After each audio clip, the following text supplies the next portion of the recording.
Imagine not being Leeds, not feeling this pain, not dancing through thunder, not walking through rain. Imagine not rising with fists in the air when the world turned its back and no one would care. We've lived in the ashes, we've drowned in defeat, but still we stand proud on our battered old feet. Imagine not loving with all that you are. Imagine not being Leeds. We love you, Leeds, Leeds, Leeds. We do love you, Leeds, Leeds, Leeds. Now then, folks. Now then, besties. Hope you're all doing well. International break is finished. It's been a long time since I've done a video. Friday night, to be in fact. 5 days without a video from this Muppet. Hope you've missed me. Not too much like, but yeah, just honestly could not bring myself to make content for the sake of making content. So I've missed yous. You probably missed me like a hole in the head. But yeah, international break is done. I'll be putting out a pre-record tomorrow of a preview for Burnley. This is just a bit of a general chat, but I'll do a little pre-record to go out tomorrow night for Burnley, discussing the press conference and all that as well. And we'll see if we get any Burnley news tomorrow as well with their players and injuries and stuff. Because they might have an injury or two, hopefully, to announce tomorrow. If they have that, hopefully their press will be tomorrow. We'll hear from Scott Parker as well. So I'll do a bit of a video tomorrow night, just a pre-record, and then we'll have late night Leeds on Friday, and then we've got the game on Saturday, so there'll be a reaction or a review Saturday night. So we'll start getting into the thick of it now. Unfortunately, I'm not going to Burnley. Could not get a ticket for Burnley away, but I'm off to Brighton away, which is mental. Who the hell goes on a coach journey to Brighton? Yeah, to potentially get no points in that one, but we'll see. That's the one I am least hopeful of out of the next four, Brighton away. But this madman's go into it by the looks of it. So yeah, but no, chuffed to be here as always. It's been a bit of a shit few weeks. I tend to always drop my mood. Always drops when Leeds are playing. Yeah, always drops. It was nice over the weekend with our Theo. Our Theo had, as you'll probably see by some of my posts, had a barnstorming weekend. 7 goals on Saturday, 6 tries on Sunday. Unbelievable. What a kid that guy has. My heart. As do all my kids. But he's I hope he can't sing, because he's fucking good at everything as our Theo, the little bastard. But yeah, I had a good weekend considering there's no football on, which, yeah, was brilliant. But I'm looking forward to watching Leeds on Saturday. And like I say, I'll detail the preview a bit more in depth tomorrow. A bit of a general chat like we normally do. Let's see who's in the house. Tezza, hey up, my friend, hope you're well. Dave, as always, hey up, buddy. Hey up, feels like ages since. Yeah, it has been, mate. Honestly, this is the longest I've done without a video since I've had YouTube for the last year. Yeah, just I didn't want to put content out for the sake of it. So yeah, 5 days. 5 days without content, which is mad for me because, yeah, I'm usually a lot more productive than that. It says a triple Leeds injury blow leaves 49ers currently in transfer limbo. Is that something? I don't think that's anything new, is it?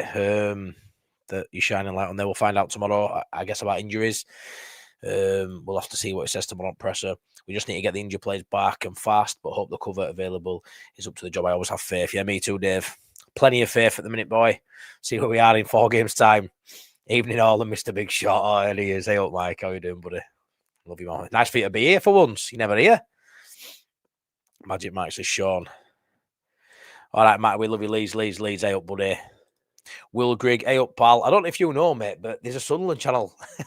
Got some. I've finished now. Maybe they're finished. I'm only joking. Hope you're well, buddy. Anyway, yeah, I'm good. Hope you're good too, buddy. Be interesting to see. You've potentially got a few injuries as well. Alderete, false reports. So see how you come back. These international breaks are awful, aren't they? You're not really asked about what anybody does. You're just hopeful and crossing your fingers that your boys come back unscathed. And I've heard you've got a couple potentially that might be struggling, so we'll see how that goes. Says her again, hey up, mate. Llewellyn Owens, hey Matty, morning from Oz. You lucky bugger.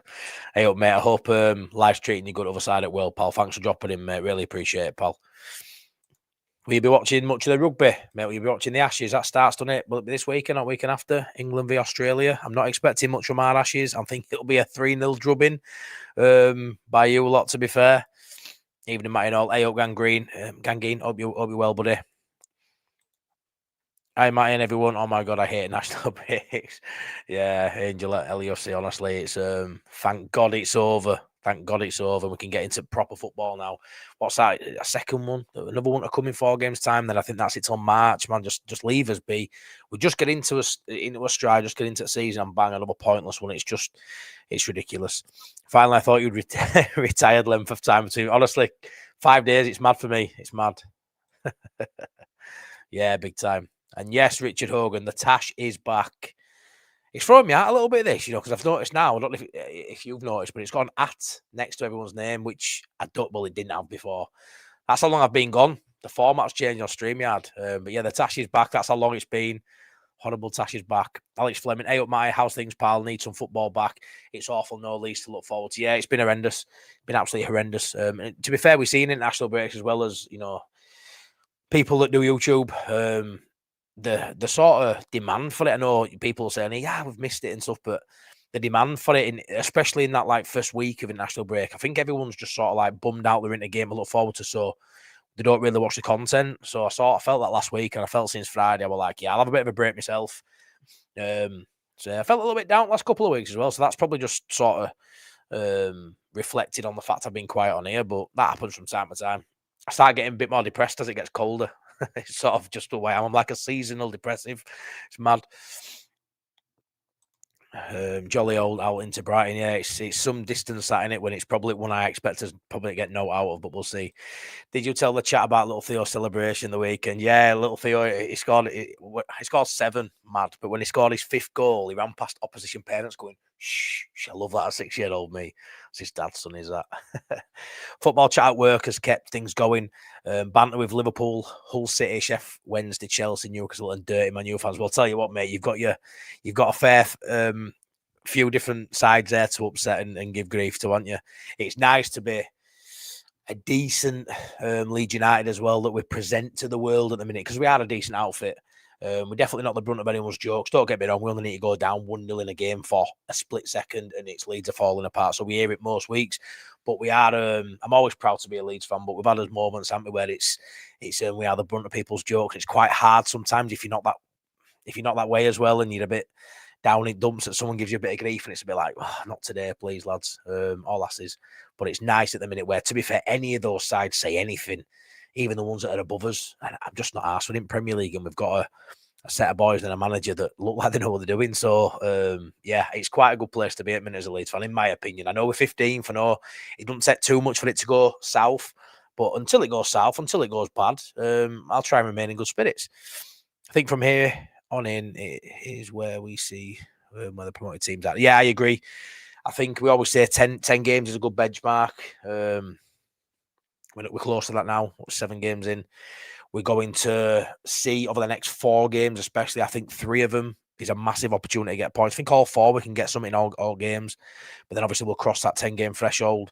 And yeah, I think it'll start to look something like. But if I'm honest, I think the bottom end of the table is not, in my opinion, I think from 15th down where we are, I sort of think that's how it's going to look come end of the season. Don't know if you guys agree with that, but I sort of predicted, Forest to struggle, West Ham to struggle, your Wolves, your Burnley, us in and amongst it, but probably, hopefully, a little bit like last season where they were too far in front of the bottom 3. I think it'll be tighter this year, but I kind of look at Leeds and I think at the minute it's not the be-all and end-all. It's still too early, but I think there won't be a period of time where we're dragged right into it, I don't think. I think we'll always have a bit of a buffer. Hopefully, in 5, 6, 7 games' time, that buffer's increased to maybe 7, 8, 9 points. But I think we'll always have a bit of a buffer, but I don't think it'll be as big a buffer as last season. I mean, Scum and Tottenham, did they finish 16th and 17th? But they never looked in relegation threatened, did they? Not once, because the gap was so big from bottom 3. I think it'll be tighter than that, but yeah, I think we'll be well out of woods, me. Crazy, thank God you are back, Matty, lol. Want us to smash these games. Cheers, Pete, mate, thank you. So sorry if you've missed me. But yeah, what else will that really come on and talk about, you know what you find with YouTube? If you because I'm quite a creative person. It's a lot of shite what I do, but I'm creative. I've always got bonkers ideas. The more time you put into something, especially international break, the less people watch it. Really, that's what I found. A lot of people just aren't that bothered unless it's sort of like reactionary content or like hyping up a game as we're getting excited to the game. Doesn't always get watched, so it would nice just to have a bit of a break and like say 4 nights in a row, going to bed with missus and not coming back down in the middle of the night like some seedy man. Let's go downstairs. It's been nice to just go to bed and just like put TV on and just fall asleep when I fall asleep and not think, in a couple of hours I'm getting up and do this. But I do love doing this, so I'm really excited tonight. Thinking, right, there's a bit to talk about. Without diving too much into Burnley, I am going to discuss the sort of headaches, what Farke's got going forward, and obviously just have a chin wag with you, fine folk. But yeah, sometimes it's nice to have a little bit of a break. So I've not had one in 12 months. Like I say, 4 days off, 5 days off. It's longest I've ever had since doing YouTube. So 4-point return next 2 games. Any lesson questions? Yeah, Roger, like I say, it doesn't take too much, does it, to turn, getting that last minute equaliser that Bournemouth got. That was a massive sort of hammer blow. Still great point though, but a bit of a hammer blow. To then lose to Spurs, acceptable with a decent performance. Still a blow to not get no points. The next 2, if we're struggling for points and it starts to tally up and starts to turn south pretty quickly, I don't think 4 points is the be all end all. I think 3. I think we have to get 3 points. I think a win and a loss, I think we get more than that. I think we actually get 6 points. I think we get 6 points, and I'm very much same as you. I want 4 points. I think 4 points is definitely achievable, and I'll be disappointed not to get 4. But I think if the win one or lose one, that'll take us to 10 points in 9 games. You're still above that points per game ratio. It's not the end of the world, but then it makes that 3rd game, away at Brighton, very important, because you lose that, then all of a sudden you start to feel it again. But I think 4 points is what is minimum that we'll get. I personally think 6, but I aren't going to be gutted if it's I will be gutted in the moment, but I think 3 points is a must at least.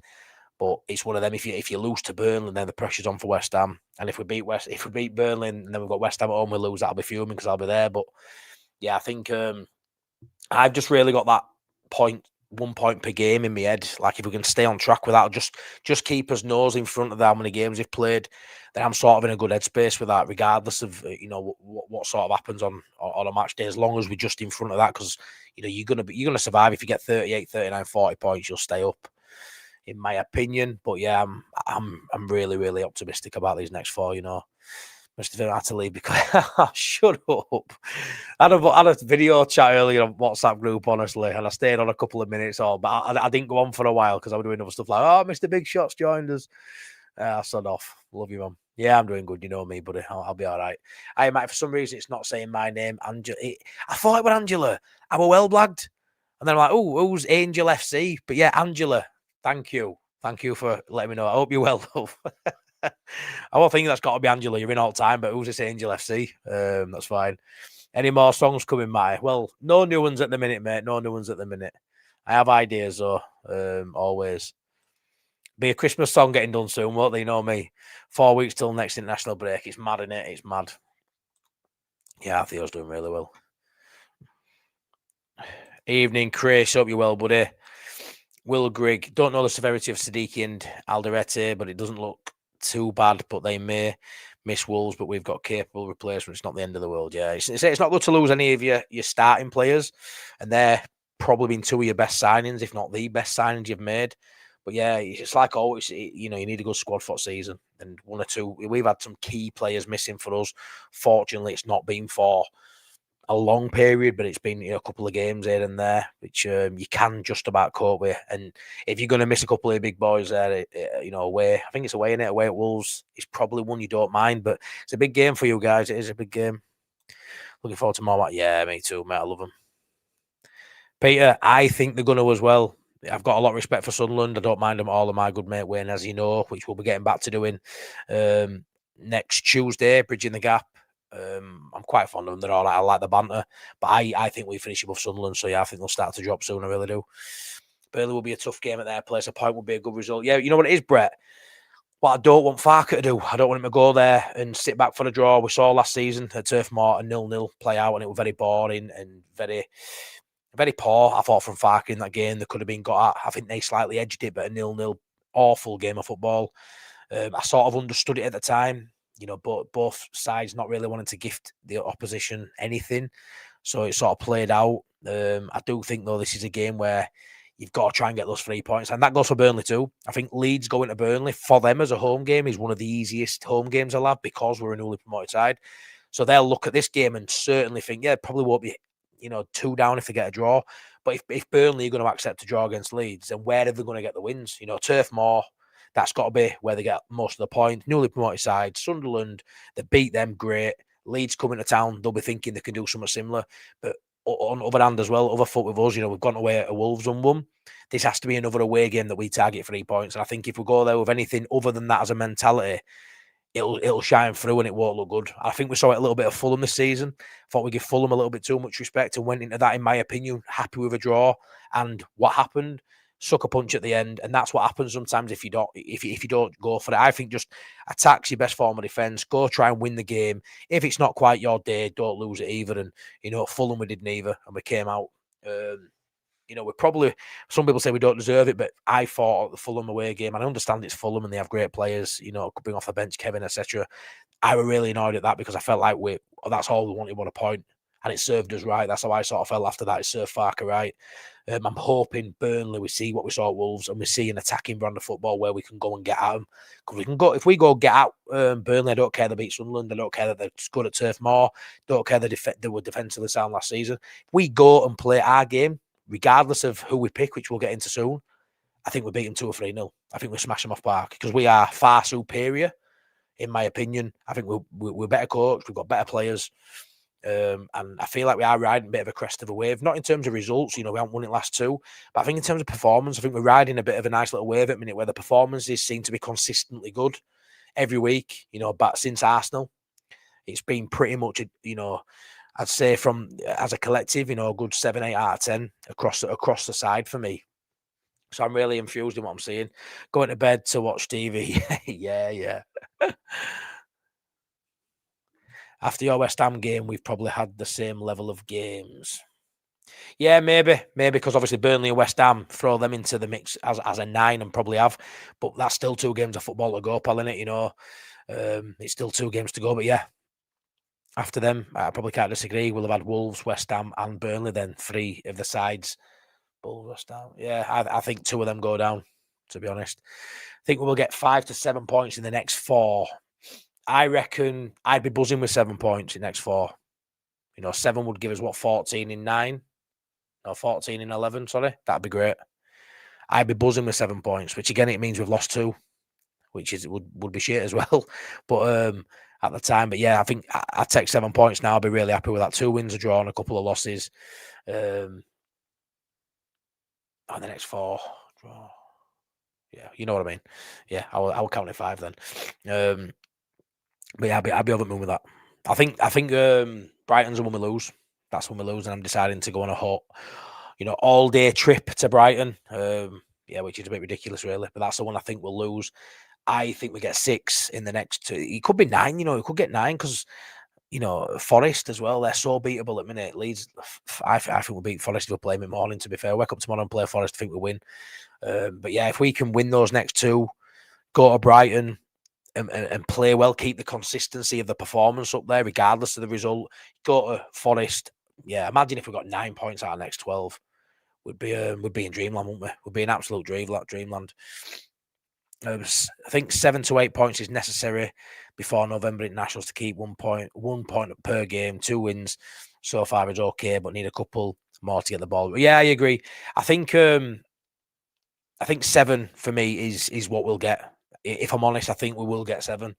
If we lose to Burnley, Arsenal will start nipping, obviously, because that's the game, really. When everyone's talking about 7 points, 8 points, 9 points, 12, whatever, well, not 12 because it would be, but when we talk about any of those points, I think every single person that's calculating a points total over the next 4, 3 of them points come up Burnley.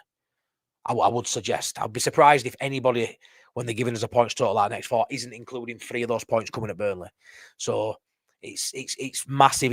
It's one of these games, is Burnley, which doesn't interest me in terms of, I'm a Premier League, I support a Premier League club now. Can't wait to play Burnley.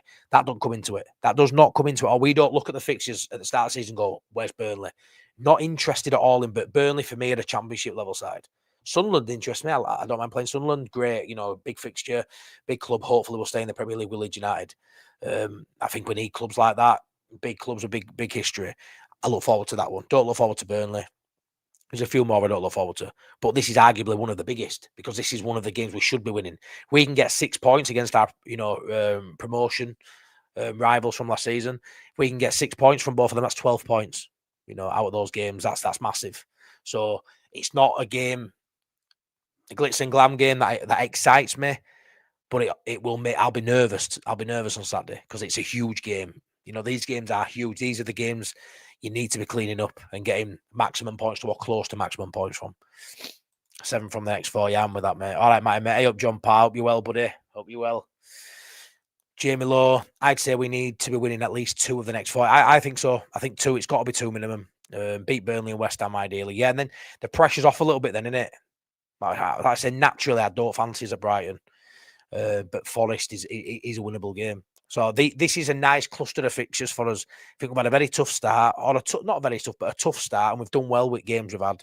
I think we've outperformed what I sort of expected in certain games, especially that level of consistency, just to the eye test. Even the stats back up that we're a very capable Premier League side so far this season. But yeah, I agree. I think if we can win those first 2, again, we're in dreamland, and it takes that pressure off the next 2 after that. But again, momentum's everything. We win those 2. I don't think we just win 2. I think we go again, and all of a sudden maybe that Brighton fixture doesn't look too tricky if we can get 2 great results in the next 2 games. Leeds Bros, Castleford's handsome man. Oh, hey up, buddy. Hey up, Dad and mate. Love you, lad. Hope you're well. Burnley last season at Turf Moor was more making sure Sunderland and Sheffield United didn't. Yeah, of course it was, mate. Of course it was. And promotion running this season is a different mentality as a winner's need for stadium. Yeah, it's a different sort of vibe in it. Top of Championship, you can't gift anything, to any rival going for it. At the bottom of the league, you can't drop points, but you can because the sides you're fighting to stay with, they are always going to win. But at top of Championship, it's dog eat dog up there, isn't it? You drop massive points, and the sides in and around you are good sides because they're 2nd, 3rd, 4th, and they usually win most weeks. So it's a different sort of vibe. But yeah, last season were poor. I just hope they don't cancel each other out this season. Because I don't think either side would be heartbroken, or the coaches, should I say, with a point apiece. I think they'd be okay with a point apiece. Maybe we'd be happy with that as maybe a club being away from home than Burnley would. Is it a must win? No. Is it a must not lose? Probably. It's one of them, but I think it's a massive game in terms of the sooner we can cement somebody in that bottom 3. If we can get a decent lead on a Burnley, a decent lead on a West Ham, people that were below us, better for us. So it feels like a bit of a 6-pointer. We win, they can't get 3 points this weekend, so it's brilliant. So you're sort of pushing them further down as you're elevating yourself up that league. So it's a massive game for that reason too. It really is. I fancy Farke at the start of Aaronson regardless of jet lag. Yeah, Roger, I aren't too sure on that now. I'm not too sure. I'm going to get into that. Saturday is simple. DCL needs to finish his dinner. Yeah, let's hope he does, buddy. Has anyone seen that Sky Sports Leeds have announced? Yeah, showing 4 of our games in December. They love us. They do Angela love. They absolutely adore us. Hopefully, there hasn't been too many plans shifted for travelling fans. Got a bit of notice, I guess. Perri's potentially the only change for Saturday. I'd be annoyed if he does it. Probably have more games announced over the Xmas and New Year period, Angela. Yeah, I think so too. You'd keep Darlow, Hogan. I can't see the significance of Rads coming back to watch Leeds. I suppose he's been interviewed and it's just come up. He's off back to watch him. Watchers, what kind of reception would he get from fans seeing him? I'm not too sure. He's a sly bastard, so I'm not too sure. I'd be happy if I walked past him. Yeah, and he did well for us. But did he? He hired the right man at the right time, didn't he? But yeah, the whole using stadium as leverage to buy another club and that don't sit right with me. We can get something. I hope so. Bloody travelling there. But it's the hardest one of the 4, Richard, and I'd say that's the one. As long as we get 4 points in next 2, I'll happily go to Brighton and hopefully come back with a smile on my face because I've had a great day with our lasses coming with me, regardless of the result. I don't want to go to Brighton needing something. If we can get 4 points out of next 2, the pressure is off at Brighton. And I'm not going to say it's a free hit and all that stuff, but they're not. It's not like you're going to bloody Arsenal again, is it? Brighton aren't Arsenal. They're not, but they're a very good coach side with some really good players in there. So that is the one I look at and think if we're going to lose one, that is the one, which I'm sure most people would agree with. But of course we can get some. Of course we can. Yeah, Leeds v Liverpool will be class, mate. 1 point at Burnley, 3 at West Ham, 1 at Forest, none at Brighton. That, Chris, that's how I feel. But I actually think we'll get 3 at Burnley. I think you bang on with the 3 at West Ham, 1 at Forest, none at Brighton. But I reckon 3 against Burnley. Yeah, I reckon we get at least 7, lad. At least 7. There's someone mentioned there's more international breaks. Yeah, in November. Yeah, I think there's one more in November, pal. Hey up, Paul. How fit will Nonto be if good week in training perhaps starts over and that? Yeah, so I'll get into this now. So looking at, like I say, I'm going to do a bit of a pre-record for the Burnley game tomorrow and put it out tomorrow night. But I do think we'll find out more from the presser. But you've got to look at the selection headaches he's got now, because he's got quite a few, right? But the Aaronson one, it all hinges really on Willie Nonto's fitness. But does it? Does it only hinge on that? You've got Jack Harrison there. So Jack Harrison's fit. He's played minutes. So he's fresh to go, really, Jack Harrison. And he's been back. He's been with the boys. He's been at Thorpe Arch. I think I've seen a little few clips of him doing a bit of solo training, maybe somewhere sunnier than Thorpe Arch, that's for sure. But he hasn't gone away in national duty, obviously. So is he a chance he might start him out on the right-hand side, potentially? I just think when you look at the long-distance travel of Tanaka and Brendan Aaronson, right, I just feel like they aren't going to be selected not to start. Tanaka would probably stay on bench anyway. I've seen a lot of people asking for Tanaka to come in. I don't think this is a game based on the travel. He's played 2 games over in Japan, travelling back, jet lag. And you've got to think, who's Tanaka up against for that shirt? Stack. Where's Stack been for the last 2 weeks? He's been with Daniel Farke, training with Daniel Farke. There's no way they can get into Tanaka and Brendan Aaronson enough tactical sort of knowledge about Burnley and while they want the game to go. Don't get me wrong. Maybe it's slight to it. I don't know. I'm not there. They know how Leeds play. They're indoctrinated into the system, obviously. But I feel like the finer detail, Stack has had that information because he's been with Daniel Farke. Harrison's had it. Nonto's had it. Dan James is obviously out for a still multitude of weeks, so he'll have had it, but he can't do no about it. But whether Nonto's fit or not, there's still Jack Harrison there. So is Harrison likely to start over a jet-lagged Aaronson? I know Aaronson hasn't played a lot of minutes, and I know Tanaka hasn't played a lot of minutes, but it's more, I mean, jet-lag's one thing. They get paid a lot of money, just get off a plane and play football. But this day and age, it is a factor. And the fact that I haven't been at Thorpe Arch, and you know what Daniel Farke's like about selecting people who haven't had the right amount of training minutes, who haven't been around the place. So that could be a factor. Maybe if there wasn't an international break, Tanaka may have come in for Stack. People saying Stack's underperforming to his high level. I thought we were worldy after Everton. Oh my God, what a player we've got here. Play for anyone in Premier League. Come down a bit. Has he been awful? No, he hasn't been awful. Yeah, played against Tottenham. He didn't play too well. Played Tottenham. That was a game where Longstaff weren't as good as they were previous 3 weeks. Like benchmarking him against Tottenham. One of the best sides in the league currently. So, some of the games where he hasn't looked at it, they've been against good sides. Bournemouth, Tottenham. He hasn't been awful. But for me, maybe Tanaka would have come in if they weren't in a national break. But I just feel like they haven't been at the club in this last fortnight. So I don't see Aaronson or Tanaka playing. Tanaka will definitely be on the bench. For me, that it's not even a question to bring him in for Stack, even if he hasn't gone for me, because I think Stack's still better than Tanaka, and I love Tanaka. He's waiting for an injury, I think. Brendan Aaronson, I could see start based on the fact he hasn't played many minutes. And Farke trusts him, and he knows what he'll get out of Aaronson. But I do think that's a massive factor in what may happen, because he hasn't been at the club for 2 weeks. But if he's only got Harrison, if he doesn't see Nonto as a viable option because he hasn't played many minutes, if it's only a toss-up between, a fit Harrison or a jet-lagged Aaronson, I think he probably still goes Aaronson. But I do think there's some scope in there if Nonto's fully fit. Won't be match fit, but can he do an hour and bring Brendan on for the last half an hour? Possibly. 16th of November, yeah. Kershaw, evening, pal. You heading to Burnley? I have a ticket for this one. I'm not. I couldn't get one. I tried my hardest. I could not get a ticket for Burnley, Kershaw.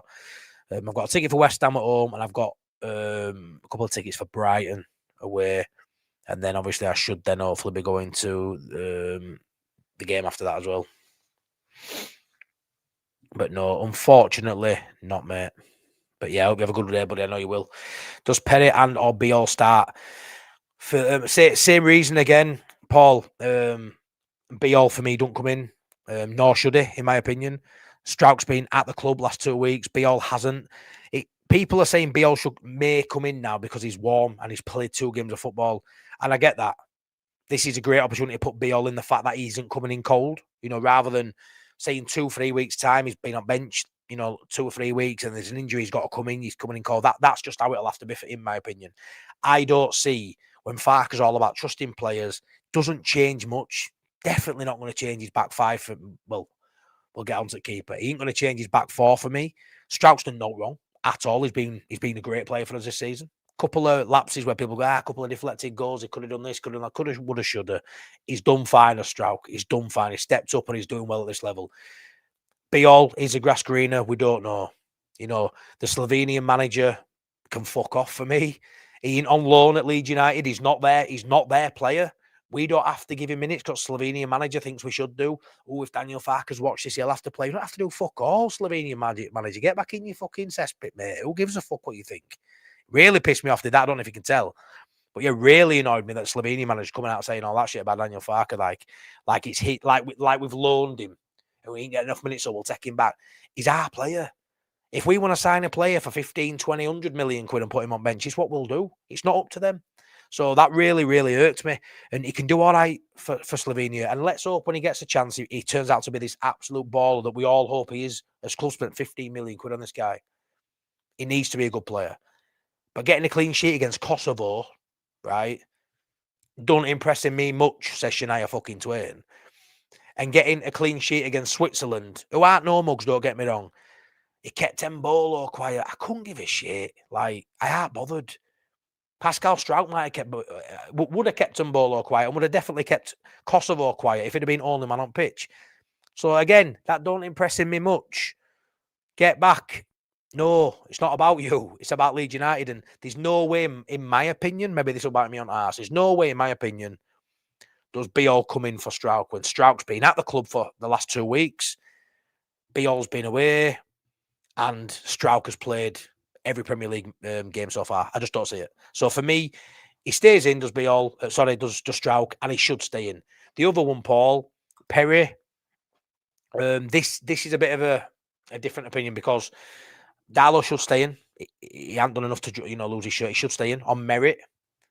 He came in last season because the alternative was so shy. He came in last season out of default, really. Just came in because he were another body and Melier won't at it. This season he's in on merit.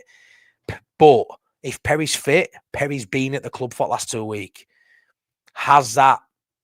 Will that affect Farke's thinking? He's been able to speak to him about Burnley, a bit more one-on-one time. Darlow's been away with Wales. Darlow's conceded a fair few goals with Wales, albeit these things happen when you play for Wales. Naturally, they're not a top nation when it comes to football. They did all right. Rodon were fantastic. I thought Ampadu did well at certain moments, and ultimately when you play in England, you're going to concede goals and as well. I mean, England and Belgium, it's a tough 2 fixtures there for Craig Bellamy's side, but the goalkeeper, I'm undecided. If he picks Perri, he better play well because that's on Farke.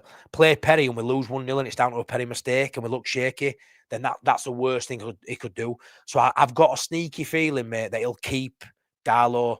But if he keeps Darlow for this one, he'll definitely keep him for West Ham. And then I think, Perri won't potentially get another minute this season if there's no injuries. That's how I feel on it.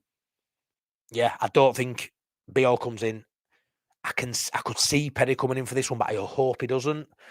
And in terms of Aaronson, if it's Aaronson or Harrison, I'd probably go Aaronson. But if Nonto's anything like fit, just get him on pitch. Burnley and Sunderland were a couple of fixtures I looked out for just for relegation battle. Legacy Premier League Arsenal, yeah. Premier League is missing a Yorkshire derby. It is, buddy, 100%. Tickle those likes for that, mate. Yeah, cheers, Chris. Yeah, please do. 41 watching, 21 likes. Let's try and get that past 30 at least for now, if you don't mind. Be much appreciated. It really helps this crappy algorithm that YouTube has decided to do for us. Us folk on YouTube. Not win or lose, but definitely a 6-pointer. I think the only change Farke will make is Perri. However, Au and Aaronson are coming back late, so maybe this is the time for the shake-up. You say I've said my bit there on a Kershaw. Read Johnny Cooper book, good read. Would recommend Matty, loving the positive banter. All right, buddy, I'll have a little look at that, Pete. Cheers, buddy. Appreciate that, mate. Hey, Wayne, the point of the stadium was a business transaction, property owned, difference of fans and owners. Is it Howe already on his way? They played Monday. Yeah, I think he played last night.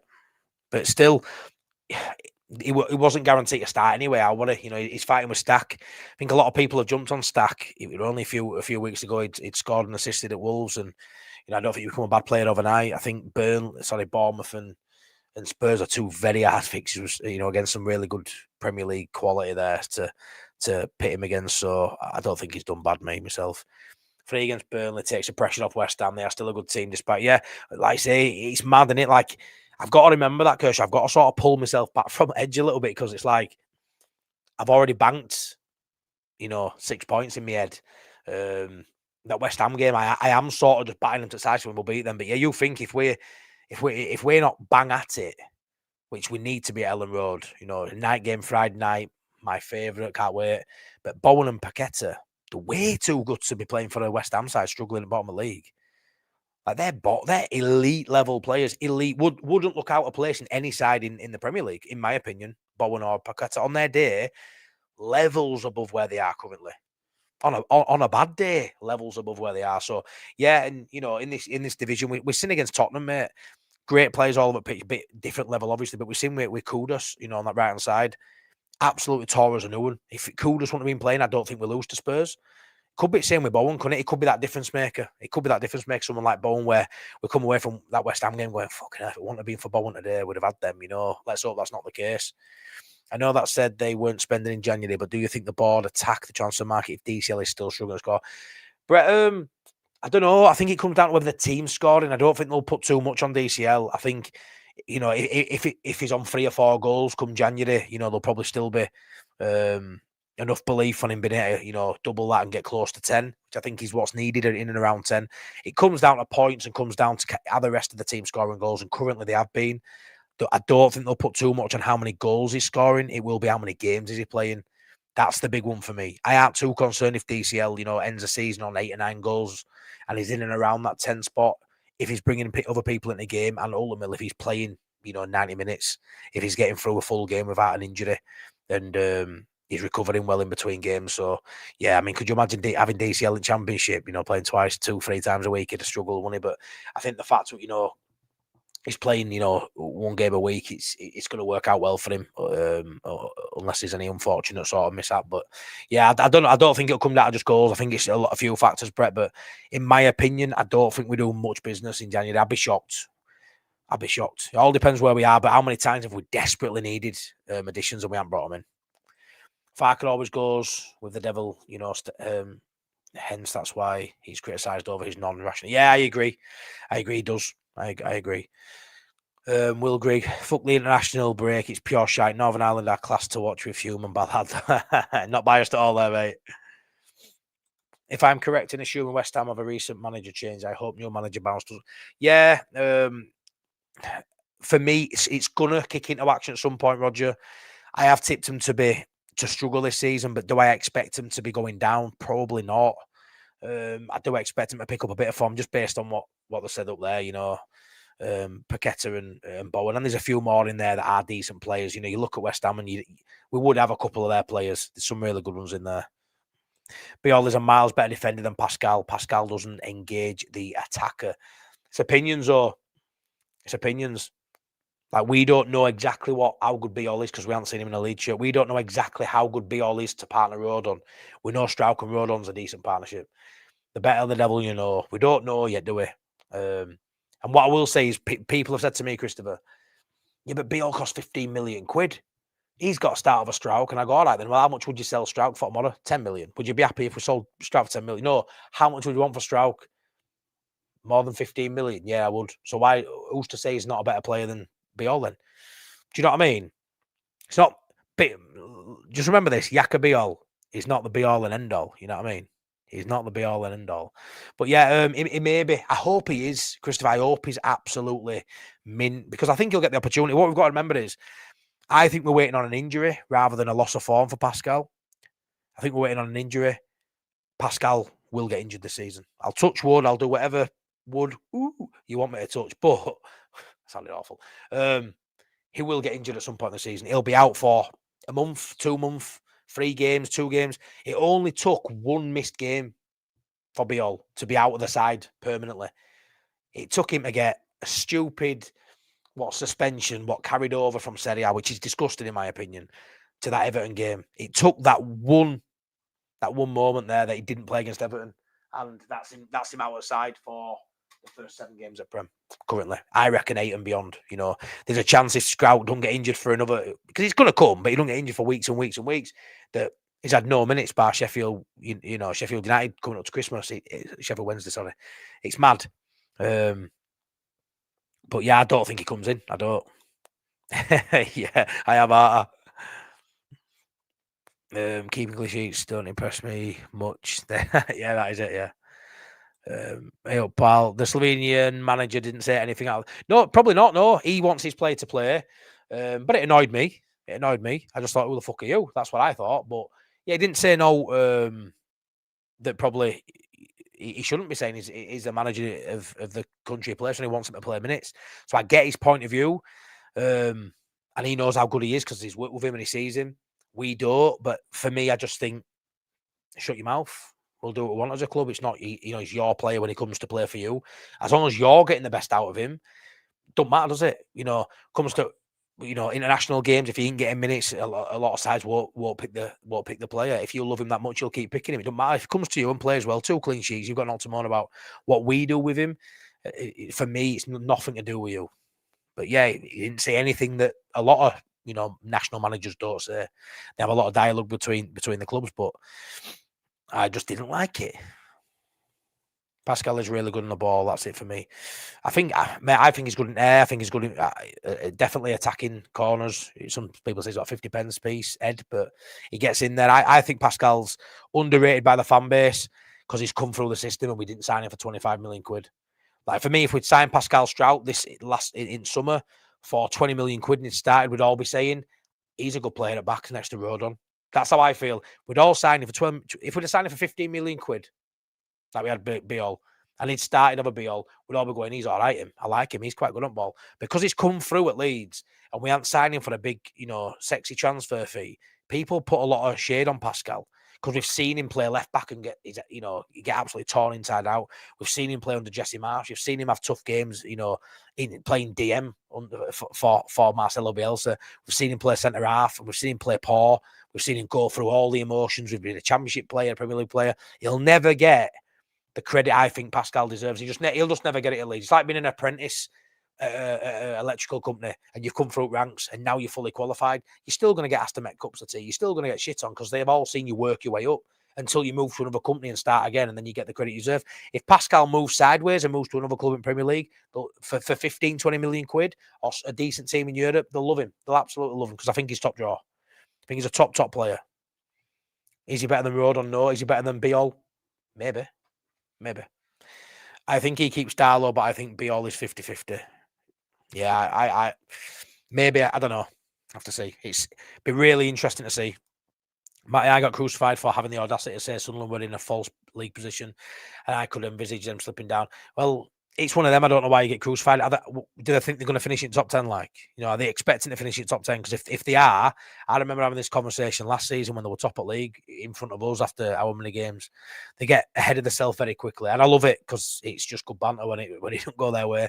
But there's no way Sunderland, for me, will finish in the top 12, top 4. I'd say they won't finish in top 14 because I think Leeds finish 14th, maybe 15th this season, and Sunderland will finish below Leeds. Mark my words, I will. Great argument to be had that Rodon is the best player we have signed in the last 2 years. Very underrated when praises this out. Yeah, I think currently, mate, potentially player of the season for Leeds, and he's got some good competition. Kershaw, you know, Longstaff, Okafor's doing well. Gudmundsson's had good moments. Stacks had his moments. We've had some really good performances, but I'd probably say he's been my player of the season so far. He doesn't make mistakes, Kershaw. I think there was one game last season, not season before, where he gave a penalty away and it was frustrating, but he doesn't do individual errors. It's not in his game. It is not in his game. He's so composed. He's that cool head when he's going into war and going into battle. You know, he's blood, thunder, and tears. He's just all in. He sort of encompasses everything you want from a Leeds United player. That warrior, you know, that bandaging him up, and he'll have one of his limbs hanging off and he'll still put in a 10 out of 10 performance. He's brilliant, but he's also really good recovery pace.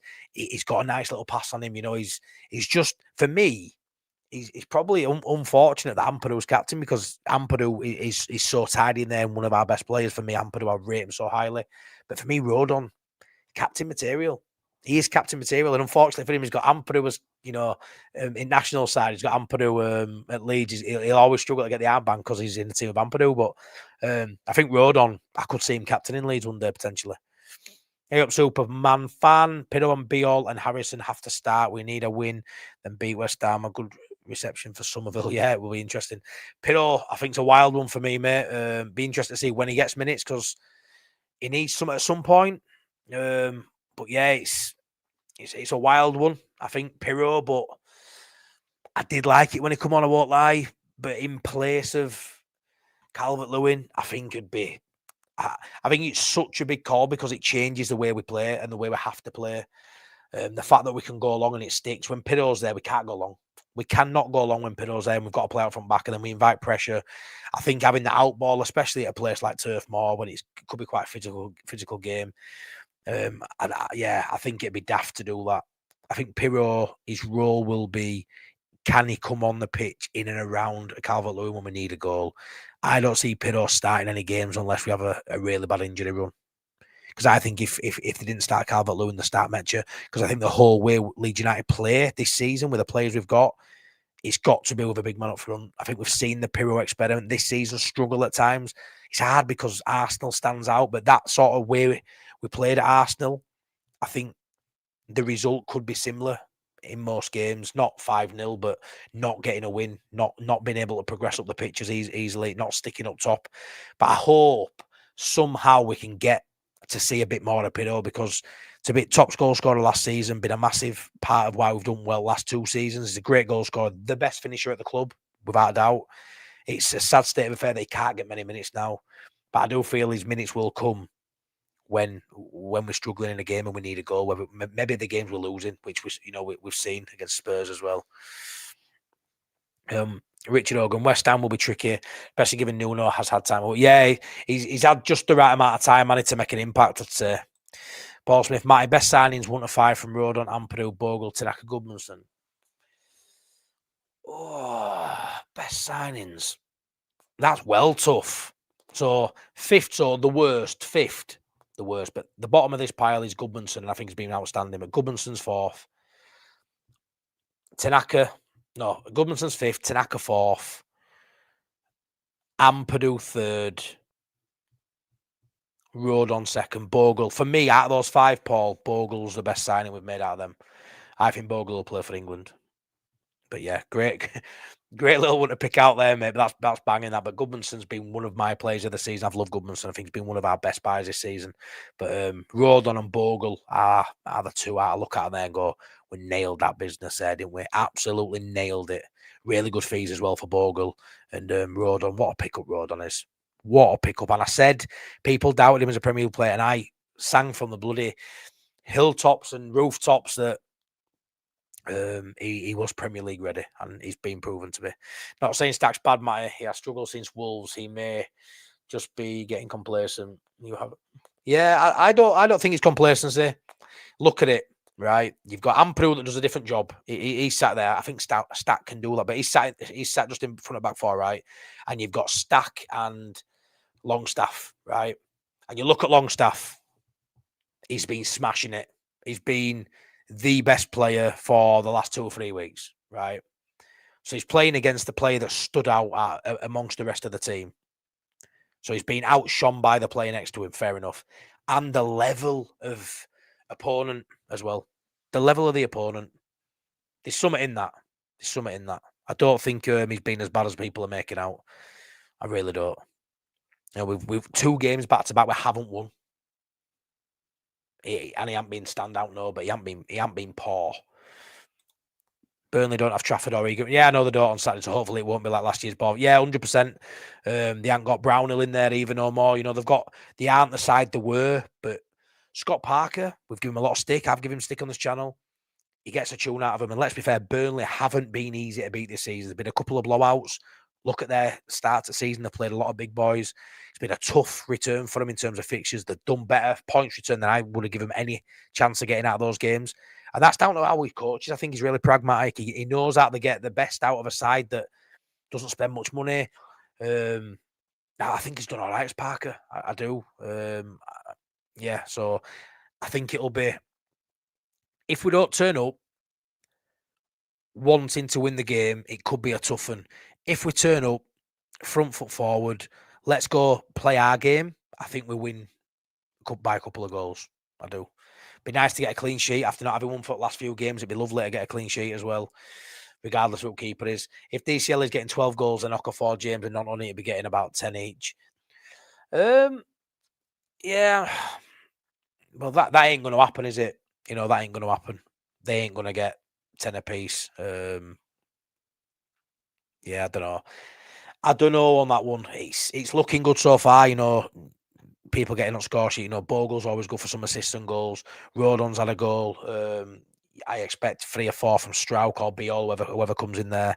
I think Stack, he'll get a few more. Longstaff will get some. And then obviously you are open your wingers and your striker contribute. But I mean, if he gets 10, 12 goals, does DCL, and Okafor gets 7 or 8, James gets 4 or 5, Nonto gets 5 or 6, I think it all chips in and it'll be enough myself. I really do. Philip Anderson, all right, Matty, mate, just smash the light for you, bro. Cheers, Philip, mate. Hope you're well, buddy. Hope you're well. Yeah, absolutely buzzing, mate. The proper football's back. Yeah, hope you've had a good week so far. Longer Amorim is at Scum. The better same applies to Angel Forrest, mate. Yeah, keep him there. Yaka, not the be all or end all of Leeds United. Send this to Graham Smith at the YP. Bijol's played at a much higher level than Pascal, plus an international player to remember Pascal was part of the worst defence. Yeah, you know what it is, though, right? If Pascal was Slovenian, Sean, he'd be playing for Slovenia. Don't let that cloud your judgment. If Bijol, well, what's Pascal? He's either Dutch or Belgium, innit? I can't remember. I think he'll play for both. I'm not too sure. I think, is it Belgium? I think it's Belgium he'd go down that route. Would Bijol be playing for Belgium or Holland? I would say no. He plays for Slovenia. 100% Pascal Struijk would be starting for Slovenia. Don't want to offend any Slovenians, but I don't think that's a ridiculous, outlandish thing to say. He would be playing for Slovenia. So don't let the international thing, cloud your judgment. And also, they played at higher levels. Played at Udinese. Udinese isn't a higher level than Manchester United. I've just said that. I'm in mind because I've got another TikTok to slag them off. It's not a higher level than Leeds United. It's not a higher level than Manchester United either, let's be fair. It's not. So has he played at a higher level than Pascal? I don't know if he has. Playing for Leeds United in the Premier League under Bielsa, that's a higher level than Bijol playing at Udinese. So I am sure he has, if I'm honest. I don't think that's a valid point at all. He's seen as a better player because he hasn't come through the ranks at Leeds United. So he's seen as a better player. And yeah, part of the worst defence from the worst manager we've ever fucking seen as well. Let's not forget that.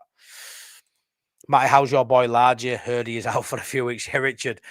The Larger Ramazani talk's just been horrendous on it.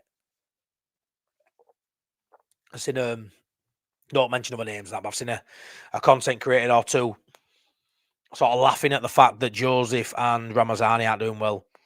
Cashing receipts for people like me who bigged up Ramazani. I think that's disgusting. Ridiculous way of looking at it, really. I don't think it's something we should be laughing about or happy about. We should be devastated if it's not going well for any of our loan players. The fact that probably Joffrey's loan at Hull's doing better than everybody else is pretty laughable. Ramazan is out for about a month, I think, which is bad. What you've got to remember is just because he's not getting the minutes at Valencia, like, I'll only comment on somebody if I'm seeing what they're doing or not doing right. I don't like the fact of Larger Ramazani not only playing about 90 minutes, right? He's only played 90 minutes already this season. He's played 8 minutes here, 2 minutes here, 15 minutes here.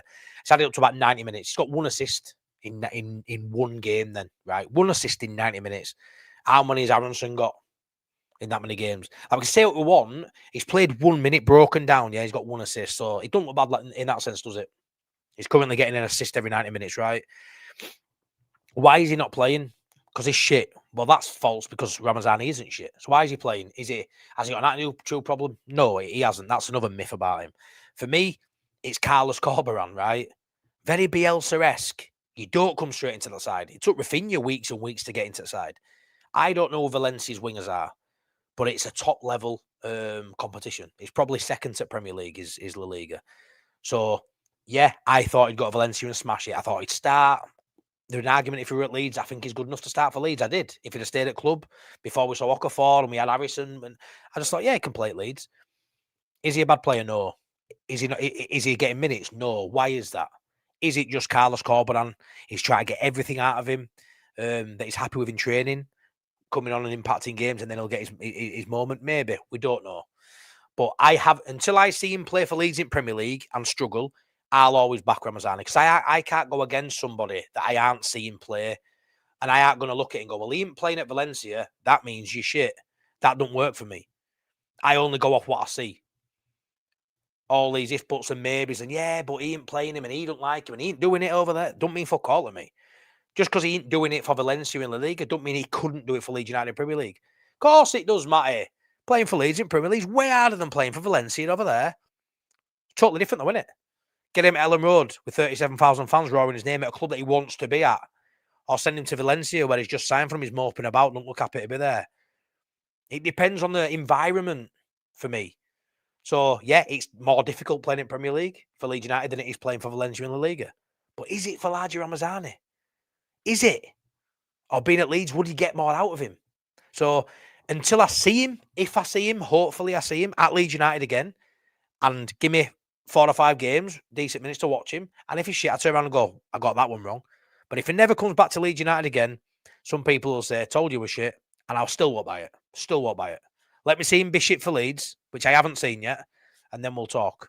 But that's how I feel on that. You know me, I get quite passionate with that one. Brett, hey up, mate. Thanks for your super chat, buddy. £5. Thanks so much, mate. Even though I'm a Sunderland fan, wow, I love these streams and enjoy the Leeds chat. Keep up the crap, mate. Thanks, buddy. You know me, mate.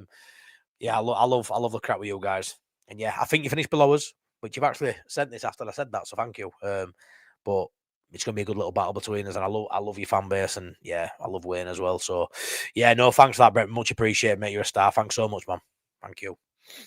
Pascal gets turned too easily and lets defenders run at him instead of just engaging them. I actually like Pascal. I'm just sick of him backing off as it costs us this season. Yeah, there's been a few. It's cost us, but slight deflections. You know, again, he jump if he engages and jumps in, they skip past him. He can't win. It is what it is. Bijol might do that. You know, we're thinking Bijol's just going to step in and win everything. You know, Bijol's not as quick. There'll be facets to his game. Bijol's that'll piss us off. You know, on the ball, Pascal's really good. And he starts a lot of our attacks. You know, we need that, I think. You know, when we do play out from the back, which we do, you know, we mix it up with 50-50. In my opinion, now we go long. You know, X amount of times a game we go short. Pascal's a big part of our build-up. He's a leader. He's been there a long time. He gets leads. He's a captain as well in that dressing room. He's a vice captain. He wears armband quite a lot when Ampadu's not there. I think it's a massive call to bang Bijol in there, just based on the fact that Pascal sometimes he drops off. You know, like I say, he steps in and he gets skinned. You know, yeah, I'm not too sure. He gets turned too easily. That's a bit of a lack of pace he's got. I look at Bijol. I don't think Bijol's quicker than Struijk. I think Struik's quicker than Bijol. Yeah, I don't know. But what I will say is because Bijol's not getting, I'm not going to be one of them who goes, Bijol's not being played. Trust Farke. Farke knows what he's doing. Farke gets stuff wrong. And maybe he's got this one wrong. Maybe Bijol should be playing more than Pascal. You know, I'm happy with the points we've got, but maybe we'd have had more with Bijol. It's an interesting talking point. And when Bijol gets a chance, I hope, Chris, I can come to you and go, you were right, mate. Like he is because he should have been, like Bornau is the backup 100%. For Rodon, probably below now. It's probably the mixed bits about it. He came in the ball now as backup to Rodon, right? Bijol definitely came in as an improvement on Struijk. We were leveling up on, and it hasn't worked out at that minute. It doesn't mean it's not the case, and Farke doesn't see it that way currently because he ain't playing him. But that doesn't mean it's right either. You know, Farke does get stuff wrong. Maybe this is one he's got wrong so far. But I think the way we're playing, I think Struijk being who he's in the squad, it's important to keep that continuity. With the DCL up top versus Burnley keeps the big 100%. It keeps them occupied. Yeah, I agree. I think Pirro's such an easier player to mark for two defenders. for me. I really think he's so much easier to defend. Drops deep as well at times and links up play, and I love Perri. I just think stylistically it's not what we need right now. Evening, Matty, glad proper football is back. 6 points has to be the target for these next two. Hope Rodon takes his Wales MLT. But yeah, cheers, Rich. Yeah, I agree. It's 6 points will be the target. I'd be all right on 4, mate. I really would, Rich. But 6 point has to be the target, and I think we'll do it. I really do. I really do. Rodon for me best. Should go up 4 more corners. Yeah, he's gonna be a threat now in those set pieces we've seen. You know, he's got to go for Wales as well. His confidence will be absolutely sky high. Sky high. Brighton may be a cheeky trip for you and the missus, Matty. Stack will be awesome. Jet lag will impact. Yeah, cheers, Pete. Yeah, like I say, I asked if she fancied doing an away day. We got a sitter for day, so I thought I'd take our last. It turned out if we didn't get a sitter, we're going to take our Theo to his first away game. But yeah, looking forward to it, mate. Long way to go for the league game. I always think of like long haul track, you know, sort of like trips like that. Usually to London, I always like think of rugby when I used to go to Wembley, you know, watch Rhinos in Challenge Cup, and it's mad to think of going as far as I'm going, get to London and keep going, to go somewhere like Brighton just for a Premier League game. But I say just for a Premier League game, a little bit too easy there. It's a fucking Premier League game. Watching me cook in Premier League, it's what I live for. I thought he was Dutch, Belgium. I think he can actually play for both, but I'm sure he's played for one of them at some sort of level. But yeah, I always get mixed up with that with Pascal. Cheers for that, Minnie. Evening, Matty. Glad proper football is back. Yeah, I just had that one, Rich. Yeah, 100%. I don't see Leeds with any goal machines. I see most chipping in apart from Ampadu and the key. Yeah, I agree. Ampadu be looking to get a shot on target on a shot on goal. Yeah, cheers for that, man. How are the fucking lads? But hey, it will. But Serie A is a better league than the Champo, though. Yeah, but you know, this is his 4th year now as a Premier League defender. He's played 4 years in Premier League, and yeah, what three in Championship. So yeah, of course it is. But he's played in Premier League. He's played big minutes in Premier League. You know, how many games has Bijol played at Serie A level? You know, than what Pascal's played. He's played 3 seasons in Premier League and played majority of games in them as well. I know what you mean, Matty. I'm Team Ramazani. Then again, I was Team. I was exactly the same, though, Roger. I thought Sinistera, what next big thing? Again, does it mean he's a bad player? It hasn't worked out at Bournemouth, and I was in Brazil somewhere, you know, playing for a team I don't even know about. But I don't know. It's like, oh, don't get injured. If he'd have stayed at Leeds, we'd have stayed in Premier League. He wouldn't get injured. The level of performance I was seeing from him with my own eyes, it was quality. I was like, bloody hell, got another Rafinha here. It was unreal. What's Sinistera when he was fit? But yeah, just things happen, don't they? But I'll never say someone's a bad player just because of where the career went or what they did somewhere else. I've got to see it for myself for me to judge it with my eyes at Leeds United, because that's the only fucking place I care about. And depending on where you are, the environment's massive. The feel, how you feel as a baller is massive. And you could see Ramazani at Leeds, he loved it. He absolutely loved it. And had he not got injured against Watford, for me, maybe he'd have had the Solomon season. And Solomon couldn't have got in, because up until he got injured against Watford, Championship wise, he was fucking right up there with Ramazani as one at best I'd seen at that level. It was unbelievable. Unfortunately for him, you had a Premier League player who dropped down levels to get minutes and should always be playing in starting for the Championship side, because he ain't a Championship player, he's a Premier League player. And unfortunately for him, injury. Bijol, unfortunately for him, suspension. These things happen, and it's hard to get back in a Farke team. When you come out of a Farke team, it's very, very hard to get back in. Very hard.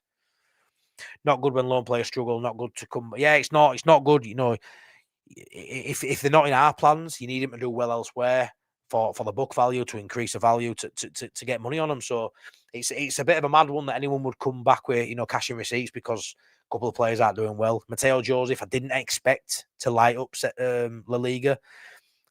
Again, look who he's playing for. We're expecting him to go to Mallorca and bang in goals. The bottom at league, is that because Joseph's not been scoring? It's not, is it? Because they're just a shit side. They're one of the worst in the division. So how are we expecting him to go bang goals in for a side that aren't creating masses and masses of chances, and shouldn't be, because they're one of the poorer sides in the league?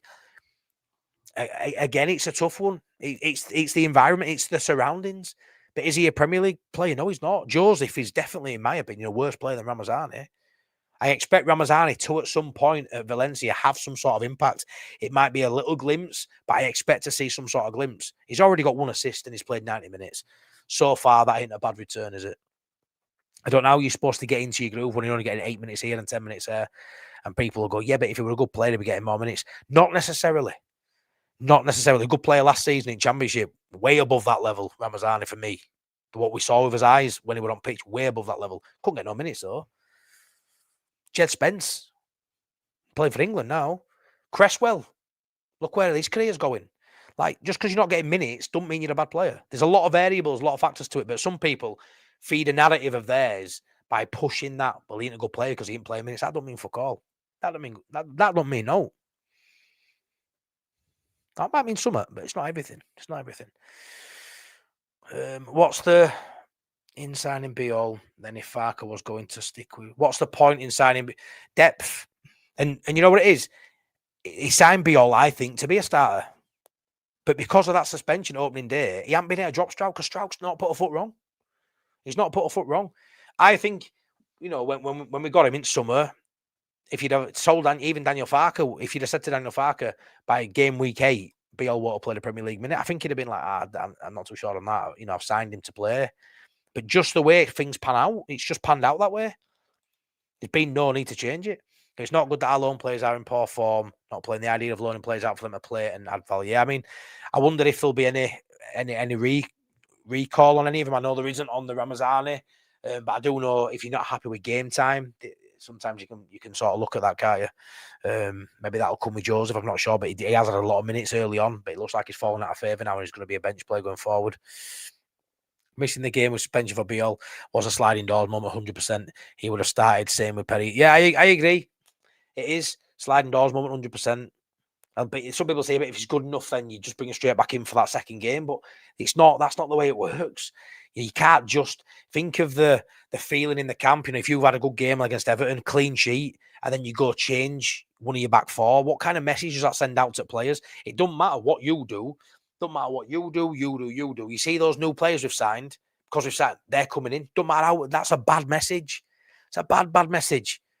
You've got to earn your shirt. Yeah, but how can I earn it if I'm not getting in team? I'm sorry. What are you going to say? He's performing well. I can't drop him. Yeah, but how can I earn it? Do well in training. And when you get your opportunity, which at some point you'll get, it might be 10 minutes, might be 2 games, you better fucking take it because he's took it. And that's just how it is.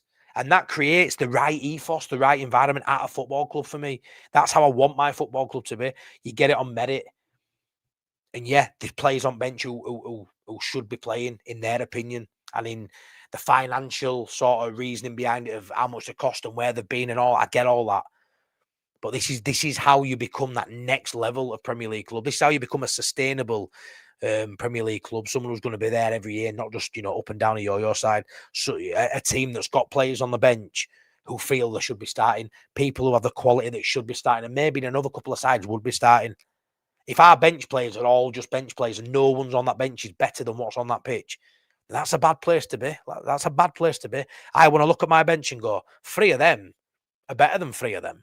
But based on them 3 there, you can't drop them. And that's the way to be for me.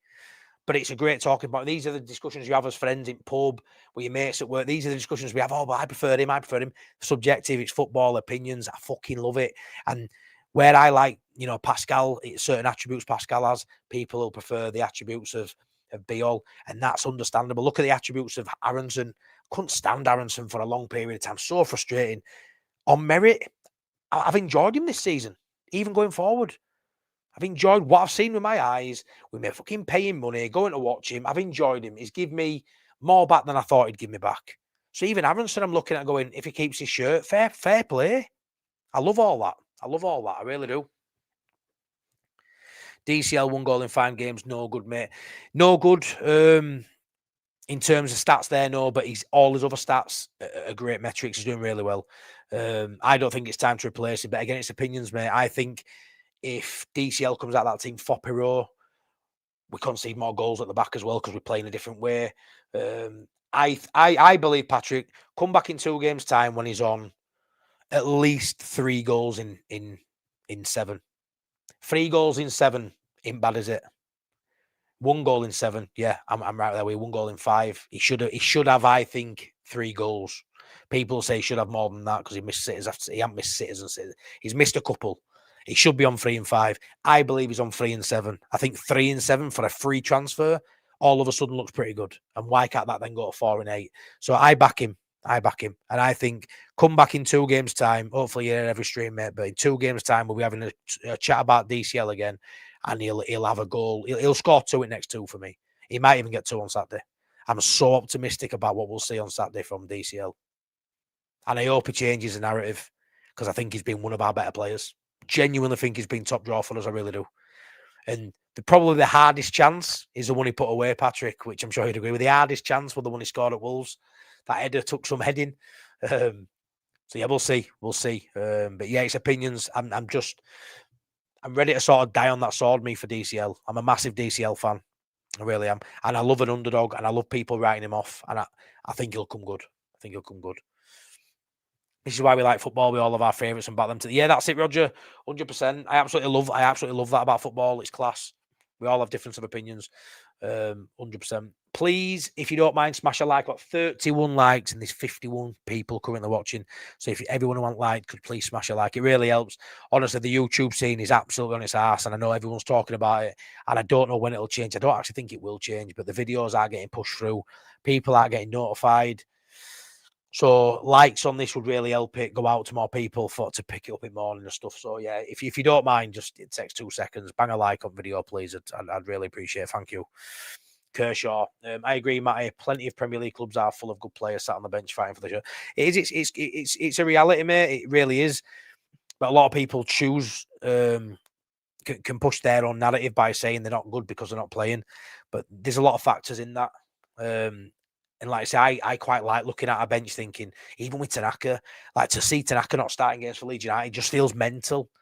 You know, I look at him, he's a starter every day a week, you know, one of the first names on the team sheet, if not the first last season. And you look at him now thinking, yeah, we've gone up a level, but I think he can cut it at this level, and we're not really seeing it. But what can you do? Who's you going to take out? And I think saying that, well, Stack's been a bit below par. I think Burnley, you'll see. I think Stack's best player on pitch against Burnley. I think he'll have an outstanding game. You know, you look at Stack against teams we should be beating. Opening day against Everton, we didn't know what kind of Everton we're having. Now, Everton isn't a game you look at and go, we'll win that game. But start of the season, we won it. Stack up best player on pitch by a mile. It was unbelievable. Wolves away, a game we should win. What does Stack do? Goal and assist. Fucking unbelievable free kick.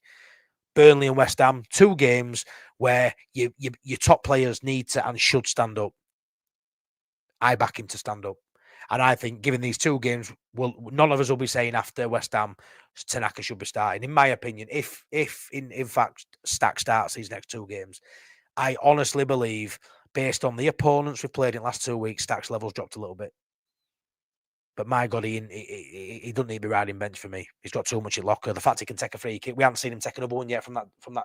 You know, imagine he starts on bench and you get a free kick just outside the area, similar level to Wolves. What are you all saying? I wish Stack were on pitch. I think it's too risky at the minute to set Stack out, especially with the sides we've got coming up. I think you see Stack, and you want your best players to play well against the best sides. But sometimes that's just not, going to happen where we are as a club. So I think you look at Stack and you think, if you can give us that world level, but 9 out of 10 performance, which we've seen in 2 or 3 games this season, what's made all our expectations go, whoa. If he can deliver that in the Sunderland games, the Burnley games, the West Ham games, the Forest games, the Brentford games, if he can deliver that 9 out of 10 performance in those games, I couldn't give a fuck if he's a 6 out of 10 for the rest of them. I really couldn't. Because I think he's got the ability to turn a game on its head as Stack. And I think these 2 games, when you look at the level of opponent, I think it's ridiculous to take him out when you know what he can do. We aren't sure what Tanaka can do at this level. We know what Stack can do because we've seen it. And these 2 games, I think we'll see the best of him.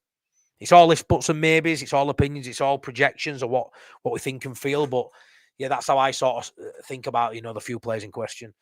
It's a shame Dan James has had a stop-start season. So far, I've heard certain vloggers writing him off as not being Premier League. He'll be buzzing. December time, yeah. Don't agree with writing him off. It's hard because the drop down, we've seen such an improvement from Dan James and Firpo in that drop down to Championship. I like to live on the lighter side of life. So I can see a world, right, where a Firpo and a Dan James can drop down to Championship, have 2 very consistent years, 2 very good years. I think people forget how good Dan James was that first season. He almost got the goal in playoff final as well. He was our shining light in a lot of them seasons and moments when he weren't injured. I think you can drop down a level and improve as a player, then step back up and still do well. Like, I hate the narrative of, yeah, but he wouldn't have done it in Prem. We'll never know with Firpo. Again, I use my eyes. I'll never get to say I told you so, because I thought Firpo would have done okay coming up to Premier League. Yeah, but he's not defensive enough. Gudmundsson's well better. Gudmundsson, I think, probably is better than Firpo. I'm loving what I'm seeing from Gudmundsson. But if we'd have kept Firpo and never known about Gudmundsson, maybe Firpo would have done all right too. Maybe he would have done. Is that ridiculous to suggest? I don't think so. People will tell me it's ridiculous to suggest, and that's fine. It's your opinion. But I'm a believer that you can drop down a division, have your cake and eat every game, play really well, look $1 million, and then come to Premier League. And guess what? Still do okay, because I've now improved as a player. Because I think playing well for 2 years, 24 months, 80 odd games or whatever the fuck it is, 8,000 games in Championship, I think a habit starts to happen, a pattern starts to happen. And I don't think all of a sudden you turn into a shit player overnight just because the level's gone up. I just don't. They won't play as well. Dan James, best player in Championship. He ain't going to be best player in Premier League. Nowhere near. But for Leeds United, could Dan James have been the best player at Leeds United this season? Why not? Why not? He's been fucking fantastic last 2 years. So, yeah, I'm annoyed that injuries hampered that. He didn't look great in pre-season. He didn't. The panic starts to set in. If Dan James is out, Aaronson and, Nonto, like all of a sudden now we're all clamouring for Nonto to start. We weren't really asked for Nonto starting last season. It was always Dan James. So, yeah, it's a little bit of a worry, but the people have filled in for him so far, and Aaronson, he's done a pretty good job. But I would love for Dan James, especially. I think Leeds will be all right. I think we'll be okay without Dan James. I think we've got enough. But for Dan James, I really wanted him to have an half-decent season. And if we can get 25 games out of Dan James, something like that this season, I'd be happy. And hopefully his output will be good as well. But it's one of them. I want him to prove people wrong, but will he be fit enough to do it? I'm not too sure.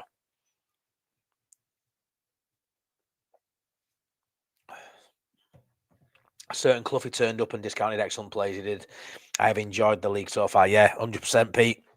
We on that one, and me too, mate. I'm here, mate. Sorry, I am late at work. Yeah, Richard, don't you worry about it, mate. It's always I do like having you on lives, obviously, mate. It's nice that you dropped in, pal. Thank you. But it's always up there to watch afterwards, so don't ever stress about it, mate. Honestly, appreciate that though, buddy. Hope you're well. Attackers always get the chance to get back in the team, a goal or assist. Yeah, that 100%, Paul. 100%. Tougher getting back in further back in the position. Yeah, of course. You come, 70 minutes, 65, 70 minutes as an attacking player from midfield up, you get the opportunity to have 20 minutes in a game. You don't do that with your back four, do you? Your back five, you don't change it. Your keeper, your back four, you do not bring them on to make a change. You may go to back five and stuff like that, back three, however you want to look at it, mid-game and change tactics up and throw someone on. We even seen against Tottenham, he went to a back three and put Ampadu in there and still didn't bring Bijol in, which I think was the right move, bringing in someone so cold. But yeah, you don't have the opportunity to impress for a 20-minute sub stint. You just don't have it. So it's so much more difficult to get those minutes. You are waiting on an injury or a massive drop of form because you just don't change it. See you tomorrow, buddy. Gotta go. Cheers, Chris. No worries, pal. Take care, buddy. I'll speak to you later on. Where is our resident poet tonight? Well, he'll be on. He's not in tonight, is he? But he'll be back on Friday for Late Night Leeds for his little poem. But yeah, Mr. Whitesnake. He probably hasn't been notified, to be honest. He keeps telling me he's not getting notifications. Night all. Yeah, I'm feeling better, mate. It's been a bit down in dumps last 2 weeks, mate. But that just happens when there's no football, mate. Thank you. I have smashed a like. Come on, everyone, please. Cheers, Pete. Yeah, 34 likes, 52 watching. Come on, folks. Smash those likes for me if you don't mind. Me with my Greg's cup sat on flooring. Come on. Stickers are like in this pot, please. The next 2 games, I just want results. Don't care who starts or how we play. Just pick. Yeah, that's it.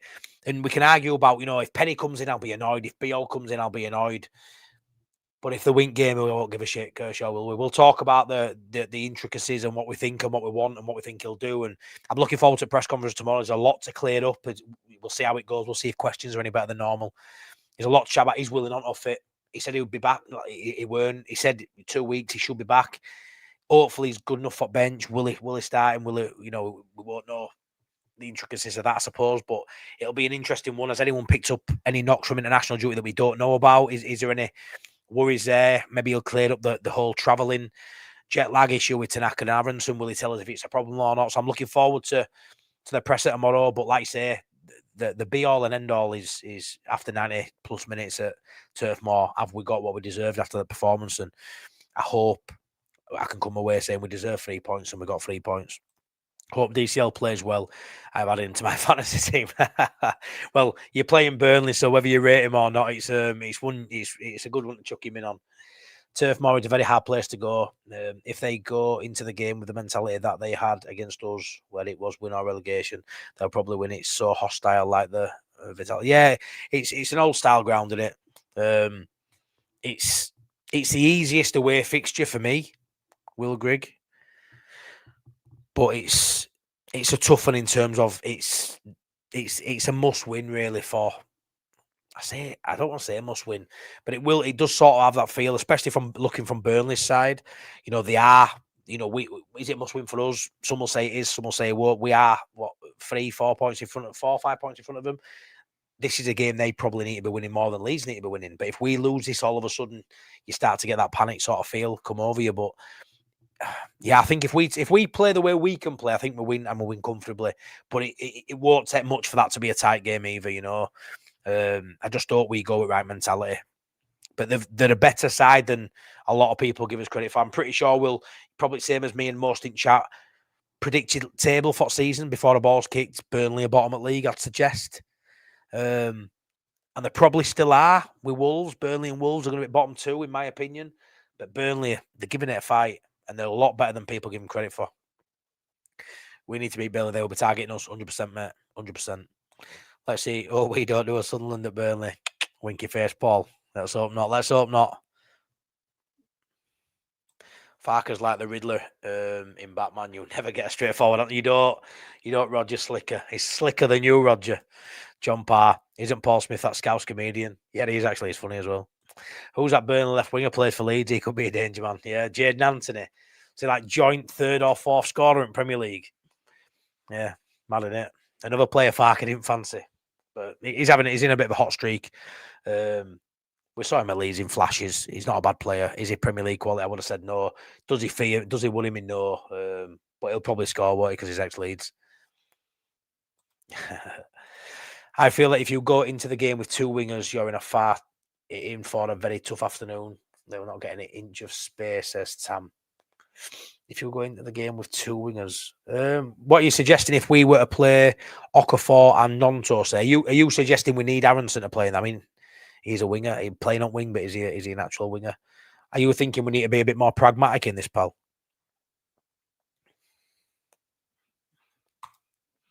Farke needs to go there for a win, not a draw last year. Yeah, I think it's different this year. I think it'll be very similar to Wolves. I think it'll be quite cagey. I wouldn't be surprised if we went 1 down, but the fact we've gone to Wolves and come out there 3-1 winners and look very good on the eye, plenty of chances in that first half, and we're clinical. This is a game, if we're clinical, I think we'll win by a couple of goals. I see it being 2 or 3-0, but I wouldn't be surprised if it were 2 or 3-1 and they maybe went up. But we've seen us fight back from losing positions this season, which I'm loving. I'm loving that about the boys. How many times have we seen as Leeds United fans, we go 1 goal behind and you think, fucking hell, we're done here. We're not. And I didn't think we had it in the squad, on the bench, with players out injured. I didn't think we had that, the quality to come from a goal behind. I was worried about, thinking if we go a goal up, I think we've got the steel and the sort of players capable of holding on to a lead, which we've seen we haven't as well to some degree. But I do think if we score first, we can hold on to that. I genuinely believe that. I was worried about how we go from a goal behind, but we've proved me wrong on that one. Done very well. Check everyone's studs before the match. No slips. Yeah, no slips. Yeah, it would Solomon won it against Burnley last time at that Ellen Road. Score first on Saturday, very simple. Yeah, I mean, concede first, I'm still not going to panic. I'm really not, because we've seen it. But yeah, I think if we score first, open up a little bit, I think we can go score a few more. I wonder if Farke goes into every game with the mentality of a point a game. I think it's definitely in his way of thinking. I think it's the easiest thing to measure game by game, week by week. If you're in front, if we play 10 games and we're on 12 points, it's a nice little way to look at it. It simplifies things as well. Yeah, you want to win every game, but when you're looking at the bigger picture, you're looking at the table, and you might get drawn and think, we're 15 for slipping down here. If you go off that basis, if you're always your points are always in front of how many games you played, you're not going bad. You're steering shit pretty well through rocky waters there for me. So that's how I sort of view it. Roger. Paul Smith says 3-1. Yeah, if I'm honest, I'm looking at 3-0, 3-1. Which, no disrespect to Burnley, it wouldn't surprise me even if it were 0-0 or 1-0. But yeah, we're scoring goals. We're scoring a multitude of goals at the minute. We've got 1 against Tottenham, but 2 against Bournemouth, 3 against Wolves. I feel like we're scoring now. I think we can score 2 or 3 at Burnley, and I'm going to back us to get a clean sheet in this one too. We need to get one. Dan James will come good. It will be like a new player. Can you imagine, Pete Hodgson, if he comes in, a few months into the season, and we've been relying on Aaronson on the right hand side, he's been doing well, and then all of a sudden you get Dan James come back and he comes in and does all right, especially when he's been out injured, and we've been doing well. Hopefully that continues, and he is an impact player, because at the start of the season, you're going to start playing Dan James. There's a pressure to play Dan James from the fans, from Dan James himself, from just the way he's played last 2 seasons. All of a sudden now he has to be a bench player because he has to work his way back into the side when fit. What an absolute tool he is to have. What a tool he is.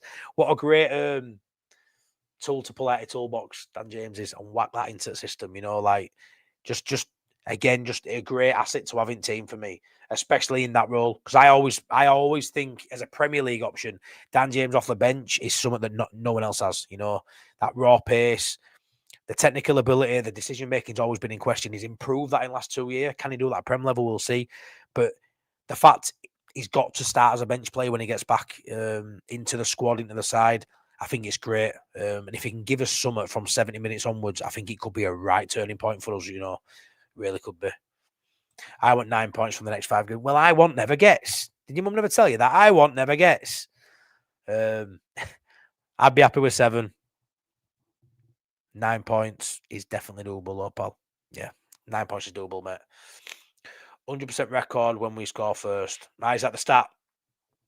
Turf Moor, a draw. I hope not, mate. I hope not. 0-0 is 8-1. DCL to score first, 7-1 Sky. But I'm not a betting man, Kershaw, as you know.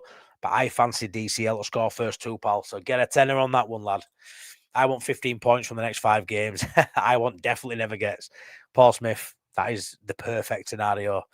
I wish you well in your craziness. But yeah, I'd love that, but I don't think it's going to happen. I know. What a tool. Dan James, you tool. Talking of tools, have Leeds got any Swiss Army knives of old? Shy Bairns get nothing. Yeah, very true.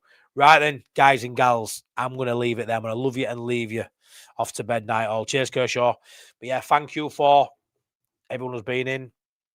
I've made some notes which I don't normally make. But yeah, I've got through it all. Struijk, Perri, Tanaka, Aaronson, that sort of chat. Largy and Joseph chat. Yeah, and that's pretty much it. Gone for an hour and a half as usual. Me wittering on. Will Grigg, see you later, Matty, mate. See you later, buddy. Yeah, have a good rest of your week, buddy. Fantastic. Thanks, Matty. Cheers, Richard. Much appreciated. Paul Smith. See you all later, my good friends.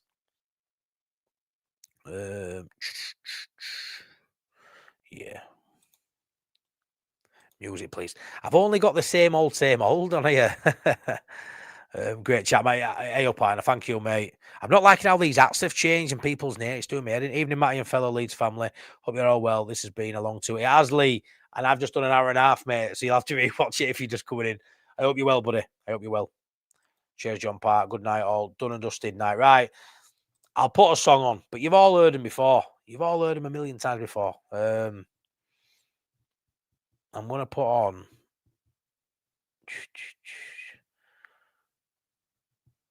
I'm going to put Scrapbook Memories on. I'm going to put that on. I'm going to put Scrapbook Memories on. Thanks. Okay, I love them. Thanks, Mike. I know I've been asked to do it a fair few times, but I haven't done it yet. I need to submit it all to Spotify, and they've got to check with Leeds United. I can use it because it's got their lyrics. Because it's their lyrics. It's a nightmare. But I might have to do it. I've had so many people messaging me about it, Kershaw. So I'll have a look into it. Right, I'm off, guys. I'm going to whack this song on. Please smash a like up way out. It's 38 likes. Please smash a like if you haven't done already. Much love to you all. Take care. My uncle took me by the hand to Ellen Road one day. The roar of the crowd, the sea of white, I was miles away. We couldn't go too often, money was tight at home, but every Saturday I'd find a way to make that team my own. Radio crackling, heart my throat as they kicked off at 3. Highlights late on telly nights, that was Leeds for me. I'd cut out all the paper clippings, stick them in a book. My scrapbook dreams, my childhood team, each memory I took.